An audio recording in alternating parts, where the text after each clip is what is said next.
A fotografia é uma bela manhã de março. Os cravos cor-de-rosa sob minha janela estão em flor, enchendo o ar com seu perfume adocicado.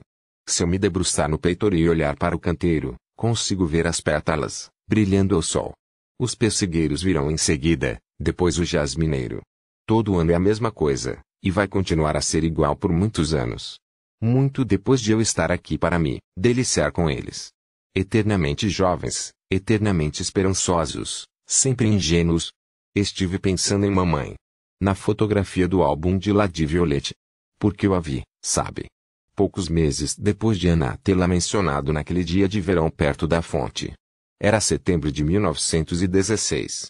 O Sr. Frederick tinha herdado a propriedade do pai, Lady Violette, numa demonstração impecável de etiqueta, disse Nancy, tinha se mudado para a casa de Londres, e as meninas Artford tinham sido despachadas indefinidamente para ajudá-la a se instalar. Nós éramos uma equipe pequena na época, Nancy estava mais ocupada do que nunca na aldeia, e Alfred, cuja licença eu tinha esperado com tanta ansiedade, não tinha podido voltar. Aquilo nos deixou confusos na época. Ele estava na Inglaterra, quanto a isso não havia dúvidas. Suas cartas diziam que ele não estava ferido, entretanto, ele ia passar a licença no hospital militar. Até o Sr. Hamilton ficou sem entender. Ele pensou muito, sentou-se na sua saleta refletindo sobre a carta de Alfred, até que finalmente saiu de lá, esfregou os olhos por baixo dos óculos e fez seu pronunciamento. A única explicação era o envolvimento de Alfred numa missão secreta sobre a qual ele não podia falar. Parecia uma sugestão razoável, pois o que mais explicaria a internação em um hospital de um homem sem ferimentos. E assim o assunto foi encerrado. Pouco mais se disse sobre isto, e no início do outono de 1916, enquanto as folhas caíam e o chão do lado de fora começava a endurecer, me vi sozinha na sala de visitas de Riverton. Eu tinha limpado e reacendido a lareira e estava terminando de tirar o pó da sala. Passei o pano pelo tampo da escrivaninha, pelas beiradas, depois comecei a limpar os puxadores das gavetas, fazendo o bronze brilhar. Era uma tarefa regular, desempenhada a cada 2 manhãs, tão certo quanto o dia se seguia à noite, e não sei dizer o que distinguiu aquele dia. Porque naquela manhã, quando meus dedos alcançaram a gaveta da esquerda, eles se tornaram mais lentos. Depois pararam recusando-se a recomeçar a limpeza. Como se percebessem antes de mim o objetivo escuso que bordejava meus pensamentos. Eu fiquei imóvel por um momento, perplexa, sem conseguir me mexer. E prestei atenção nos ruídos à minha volta. O vento lá fora, as folhas batendo nas vidraças. O relógio da lareira com seu tic-tac insistente, contando os segundos. Minha respiração acelerada pela expectativa.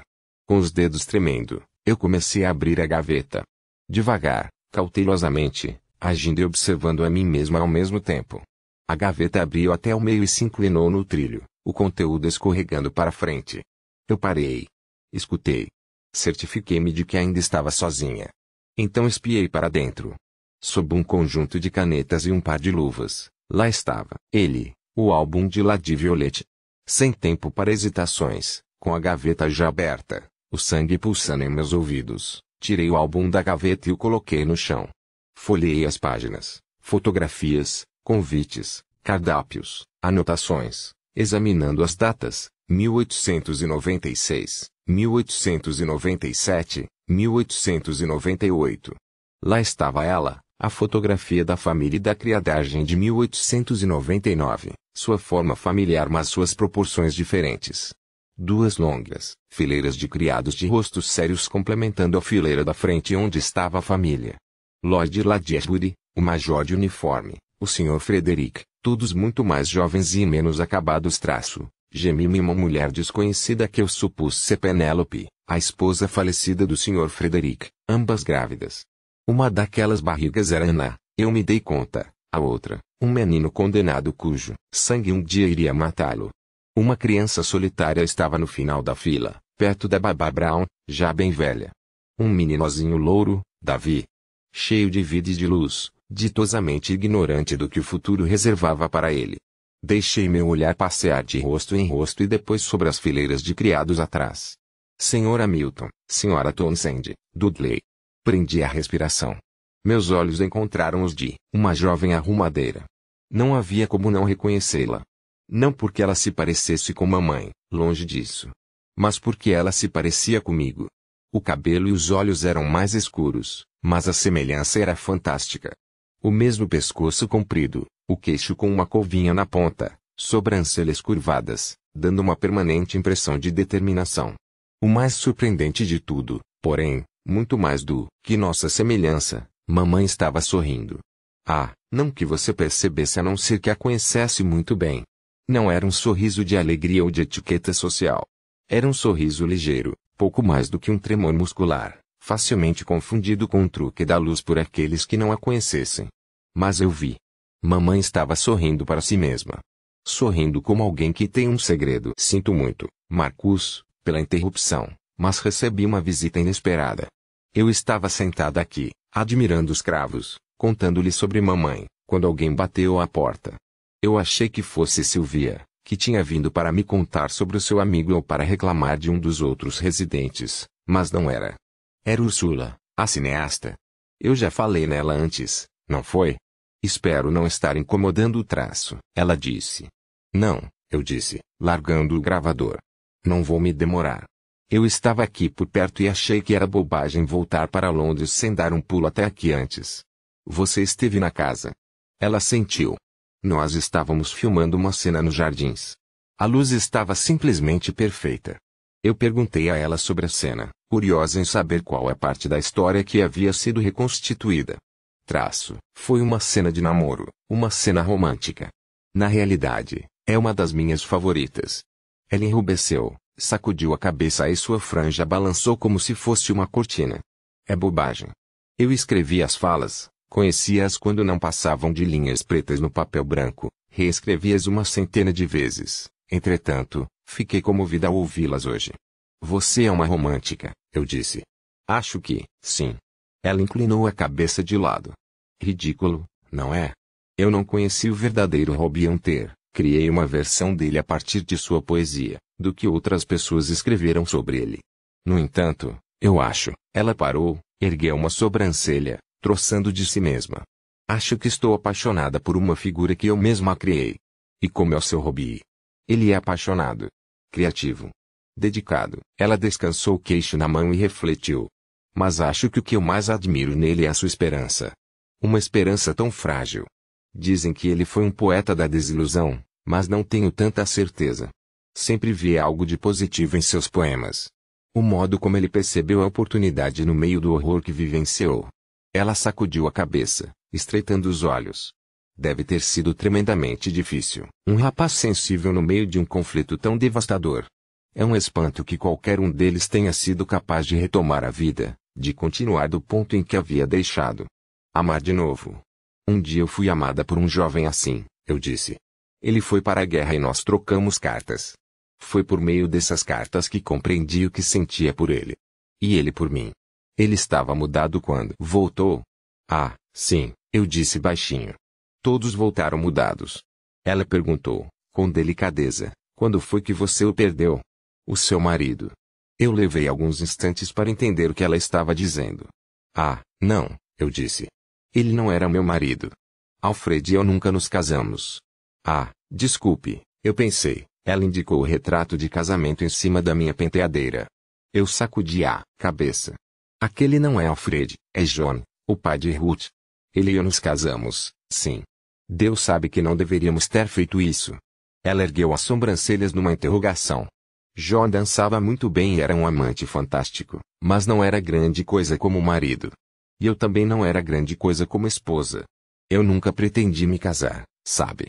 Não estava preparada. Ursula se levantou, pegou retrato. Passou o polegar distraidamente sobre a moldura. Ele era bonito. Sim. Acho que a atração foi essa. Ele também era arqueólogo. Céus, não. John era funcionário público. Ah. Ela largou o retrato. Virou-se para mim. Pensei que vocês tinham se conhecido no trabalho. Ou então na universidade. Eu sacudi a cabeça. Em 1938, quando John e eu nos conhecemos, eu teria chamado um médico, para qualquer pessoa que sugerisse que um dia pudesse frequentar uma universidade. Tornar-me uma arqueóloga. Eu estava trabalhando num restaurante, o Lyons Corner House no Strand, servindo peixe frito para uma clientela interminável. A senhora Vers, que dirigia o lugar, gostou da ideia de ter alguém que tinha trabalhado como doméstica. Ela gostava de dizer a quem quisesse ouvir que ninguém sabia polir os talheres como as moças que tinham trabalhado como domésticas. John e eu nos conhecemos por acaso. Numa boate. Eu tinha concordado, de má vontade, em me encontrar com uma colega do trabalho. Outra garçonete. Patty Everidge, um nome que eu jamais esqueci. Estranho. Ela não significava nada para mim. Alguém com quem eu trabalhava, que evitava sempre que podia, embora fosse mais fácil, dizer isso do que fazer. Ela era uma dessas mulheres que não deixavam ninguém em paz. Uma intrometida, eu acho. Tinha que saber da vida de todo mundo. Estava sempre pronta a se meter. Patty deve ter metido na cabeça que eu vivia muito isolada, que não me juntava às outras moças nas manhãs de segunda-feira, quando elas tagarelavam sobre o fim de semana, porque começou a me chamar para dançar e não desistiu enquanto eu não concordei em me encontrar com ela no Marsalis Club na sexta-feira à noite. Eu suspirei. A garota com quem eu ia me encontrar não apareceu. Mas John, sim, Ursula quis saber. Sim, respondi, recordando o ar enfumaçado, o banquinho do canto onde eu estava desconfortavelmente empoleirada, procurando por Patty no meio da multidão. Ah, ela pediu mil desculpas quando eu tornei a vê-la, mas já era tarde demais. O que estava feito estava feito. Eu conheci John. E se apaixonou. E engravidei. A boca de Ursula formou um O. Eu percebi 4 meses, depois de nos termos conhecido. Nós nos casamos um mês depois. Era assim que as coisas eram feitas na época. Eu me ajeitei na cadeira para apoiar as costas na almofada. Por sorte, a guerra interveio e nos poupou a charada. Ele foi para a guerra. Nós dois fomos. John se alistou e eu fui trabalhar no hospital de campanha na França. Ela ficou confusa. E quanto a Ruth? Ela foi evacuada entregue a um pastor anglicano idoso e sua esposa. Passou os anos da guerra com eles. Todos os anos? Ursula disse, chocada. Como você conseguiu suportar isso? Ah, eu ia visitá-la quando estava de licença, e recebia cartas regularmente, fofocas da aldeia e bobagens do púlpito, descrições um tanto cruéis das crianças locais. Ela estava sacudindo a cabeça, as sobrancelhas juntas, consternada. Não consigo imaginar. 4 anos longe da sua filha. Eu não sabia ao certo como responder, como explicar. Como é que uma pessoa confessa que a maternidade não veio naturalmente? Que, desde o início, Ruth tinha parecido uma estranha. Que o elo inevitável, de que falam os livros e que dá origem aos mitos, nunca me pertenceu. Minha empatia tinha se esgotado, eu acho. Com Ana e as outras pessoas de Riverton. Ah, eu era ótima com estranhos, era capaz de cuidar deles, de apoiá-los, até mesmo de tornar mais fácil sua morte. Eu só achava difícil estabelecer um relacionamento íntimo de novo.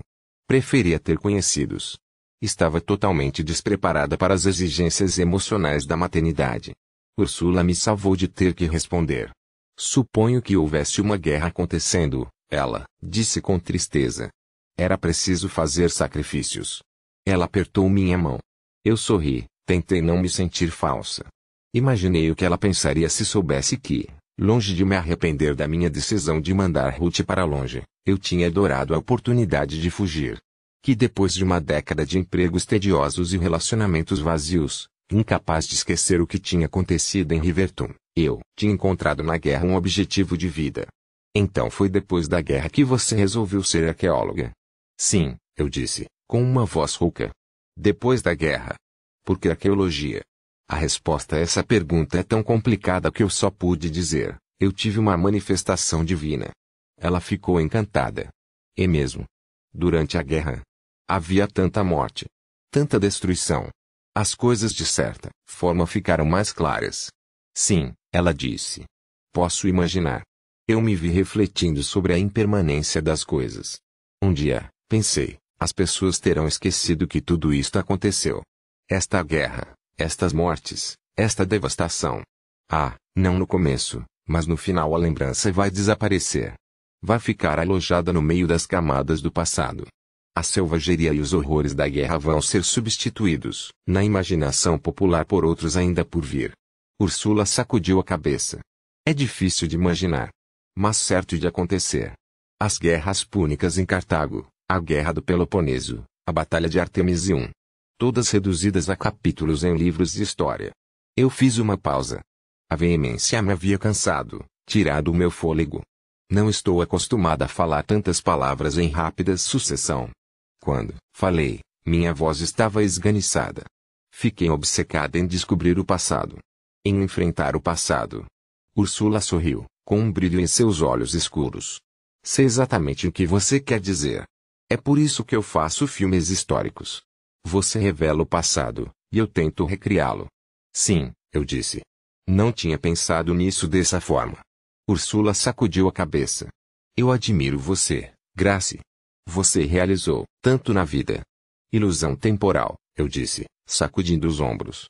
Se você der mais tempo a alguém, vai parecer que ele fez mais coisas. Ela riu. Você está sendo modesta. Não deve ter sido fácil. Uma mulher nos anos 50, uma mãe, tentando cursar a educação superior. Seu marido ajudou. Eu já estava sozinha nessa época. Ela regalou os olhos. Como você conseguiu? Passei muito tempo, estudando em horário parcial. Ruth passava o dia na escola e eu tinha uma vizinha muito boa, a senhora Finbar, que costumava ficar com ela algumas noites, enquanto eu trabalhava. Eu hesitei. Tive sorte por não ter tido que pagar os estudos. Uma bolsa. De certa forma. Eu tinha recebido uma quantia inesperada de dinheiro. Seu marido, disse Ursula, franzindo as sobrancelhas, em compaixão. Ele morreu na guerra. Não, eu disse. Ele não. Mas nosso casamento sim. Ela tornou a olhar para o meu retrato de casamento. Nós nos divorciamos quando ele voltou para Londres. Os tempos tinham mudado. Todo mundo parecia ter visto e feito muita coisa. Parecia sem sentido uma pessoa continuar casada com alguém a quem já não amava. Ele se mudou para a América e se casou com a irmã de um soldado, que tinha conhecido na França. Pobre sujeito, morreu logo depois num acidente de carro. Ela sacudiu a cabeça. Sinto muito, não por mim. Foi há tanto tempo. Eu mal me lembro dele, sabe? Apenas lembranças dispersas, que mais parecem sonhos. É Ruth que sente saudades dele. Ela nunca me perdoou. Ela queria que vocês ficassem juntos. Eu assenti. Deus sabe que o meu fracasso em dar a ela uma figura paterna é uma das velhas mágoas que toldam nosso relacionamento. Ursula suspirou. Imagino se Finn irá sentir a mesma coisa um dia. Você e o pai dele. Ela sacudiu a cabeça. Não teria dado certo. Ela disse isso com tanta firmeza que eu achei melhor não insistir. Finn e eu estamos melhor assim. Onde ele está hoje? Eu disse. Finn. Minha mãe está tomando conta dele de novo. Da última vez que soube, eles tinham ido tomar um sorvete no parque. Ela girou o relógio no pulso para ver as horas. Nossa! Eu não sabia que já era tão tarde. É melhor eu ir, para dar um descanso a ela. Tenho certeza de que ela não está precisando. A relação entre avós e netos é especial. É muito mais simples. Será que é sempre assim? Eu acho que talvez seja. Enquanto um filho tira um pedaço do seu coração para usar e abusar como quiser, um neto é diferente. Entre avós e netos não existem a culpa e a responsabilidade que sobrecarregam o relacionamento maternal. O caminho fica livre para o amor. Quando você nasceu, Marcus, eu levei um choque. Que surpresa maravilhosa foram aqueles sentimentos. Partes minhas que estavam fechadas havia décadas, sem as quais eu já estava acostumada a viver, foram subitamente despertadas. Eu adorei você. Eu o reconheci. Eu amei com uma intensidade quase dolorosa. À medida que você foi crescendo, foi se tornando meu amigo. Você me seguia pela casa, reclamava um lugar no meu escritório e explorava os mapas e desenhos que eu trazia de minhas viagens. Perguntas, tantas perguntas, e eu nunca ficava cansada de responder a elas.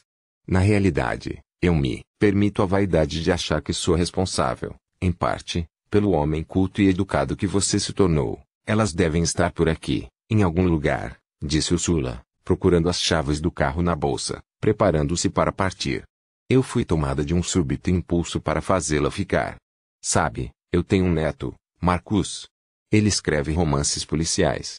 Eu sei, ela disse, sorrindo e parando de revirar a bolsa. Eu li os livros dele. E mesmo. Satisfeita, como sempre fico. Sim, ela disse. Eles são muito bons. Você pode guardar um segredo? Perguntei. Ela balançou a cabeça animadamente, aproximando o rosto. Eu não li, Sussurrei. Não até o fim. Ela riu. Eu prometo não contar. Eu tenho tanto orgulho dele, e tentei mesmo. Eu começo cada um determinada a ler até o fim, mas, por mais que eu esteja gostando, sempre paro no meio. Eu adoro um bom mistério, Agatha Christie e outros no gênero, mas acho que tenho o estômago fraco. Não aguento as descrições sangrentas que eles fazem hoje em dia. E você trabalhou num hospital de campanha? Sim, talvez seja por isso. Guerra é uma coisa, assassinato é outra. Talvez o próximo livro dele, talvez, eu disse. Embora eu não saiba quando isso vai acontecer. Ele não está escrevendo? Ele sofreu uma perda recentemente. Eu li sobre a esposa dele, Ursula disse. Fiquei muito penalizada.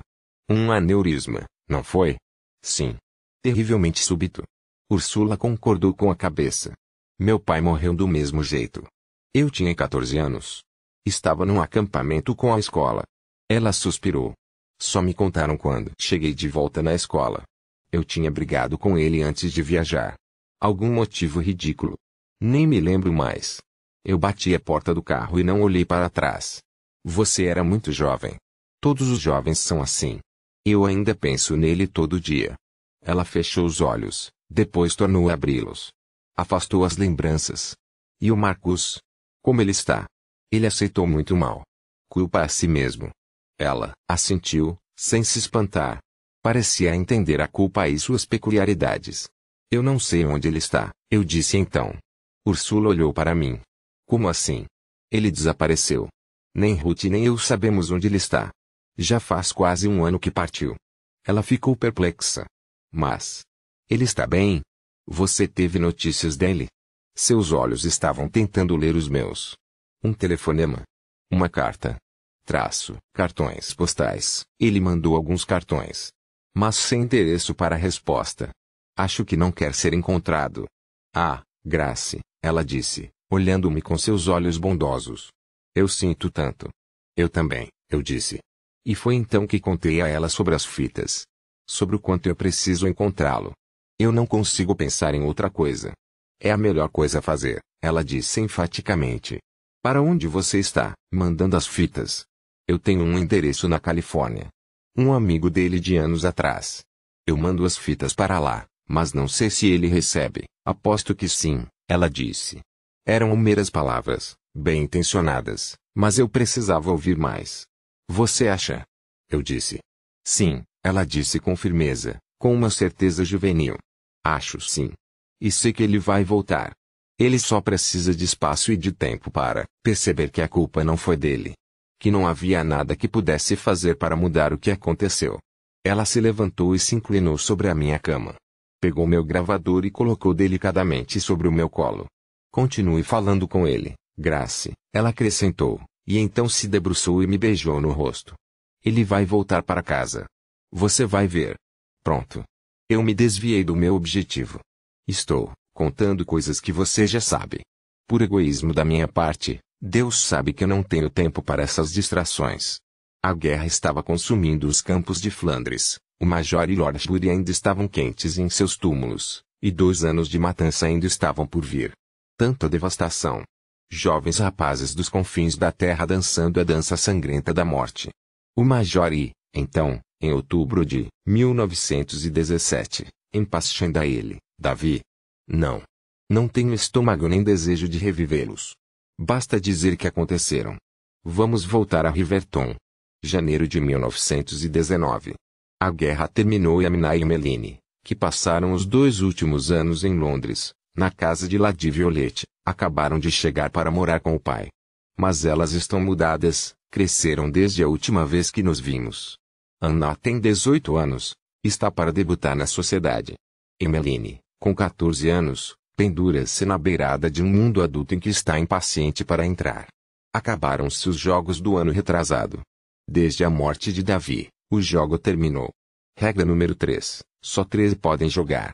Nem mais, nem menos. Uma das primeiras coisas que Anna faz quando volta a Riverton é recuperar a caixa chinesa no sótão. Eu a vejo fazer isso, embora ela não saiba. Eu a sigo quando ela a guarda com cuidado dentro de um saco de pano e a leva para o lago. Eu me escondo onde o caminho entre a fonte de Ícaro e o lago se estreita e fico observando enquanto ela leva o saco até a velha casa de barcos na beira do lago. Ela fica ali parada por um instante, olha em volta, e me escondo mais atrás dos arbustos para que ela não me veja. Ela vai até a beira da escarpa, fica de costas para o cume, depois alinha os pés, de modo que o calcanhar de uma bota toque na ponta da outra. Ela prossegue em direção ao lago, contando 3 passos antes de parar. Ela repete isto 3 vezes, depois se ajoelha no chão e abre o saco. Tira de dentro uma pequena pá. Anna cava. É difícil no início, por causa das pedras que cobrem a margem do lago, mas ela alcança a camada de terra e consegue cavar com mais facilidade. Só para quando a pilha de terra ao seu lado tem uns a 30 centímetros. Ela tira a caixa chinesa de dentro do saco e a coloca dentro do buraco. Está prestes a cobrir a caixa de terra com dizita.